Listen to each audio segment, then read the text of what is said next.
ഇന്ന് കാലത്ത് ഈ വൈറ്റിലയിലെ ബ്ലോക്കിൽ കിടന്ന ആരെങ്കിലും ഉണ്ടോ? അതുകൊണ്ട് തന്നെ നല്ല ലേറ്റ് ആയിട്ടാണ് കോളേജിൽ എത്തിയത്. കോളേജിലാണെങ്കിൽ പ്രസന്റേഷനും വൈവായിട്ട് നടക്കാൻ വയ്യ. കയറിയപ്പോ തന്നെ സാന്ദ്ര പ്രസന്റേഷൻ എടുത്തോണ്ടിരിക്കണേ. പിന്നെ അനസെത്തി, അവരെല്ലാവരും എടുക്കലായി. മെഹനാണെങ്കിൽ സ്നാപ്പിന്റെ പുറകെ നിന്നു. ഇവിടെയാണെങ്കിൽ മൊത്തം കലോത്സവത്തിന്റെ ബഹളമൊക്കെയാണ്. കലോത്സവം ഒരു സൈഡില്, പ്രസന്റേഷനും വൈവയും സെമ്മിന്റെ അവസാനവും ഒക്കെ ഒരു സൈഡില്.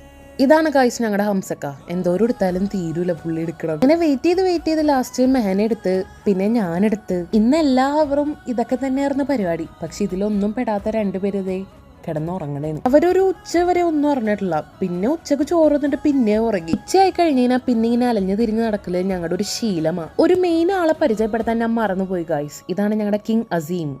പിന്നെ ആകെയുള്ള ഒരു എന്റർടൈൻമെന്റ് രഘു ഇടയ്ക്ക് ഇങ്ങനെ പാട്ടൊക്കെ വെക്കലാണ്. ഇതൊക്കെ കേട്ടിരുന്നപ്പോഴത്തേക്കും മിസ് അടുത്ത അവറിലേക്ക് വന്ന്. അത് കഴിഞ്ഞപ്പോഴത്തേക്ക് അനസക്ക ഉറങ്ങി എണീച്ച്. അനസക്കാണെങ്കിൽ ഇപ്പൊ ഭയങ്കര നാണമാണ് വീഡിയോയിൽ വരാനായിട്ട്. അവന് ഫാൻസിന്റെ എണ്ണം കൂടിയെന്നൊക്കെയാ പറയണത്. അപ്പൊ അത്രേ ഉള്ളൂ ഗൈസ്. അടുത്ത വീഡിയോ ബൈ.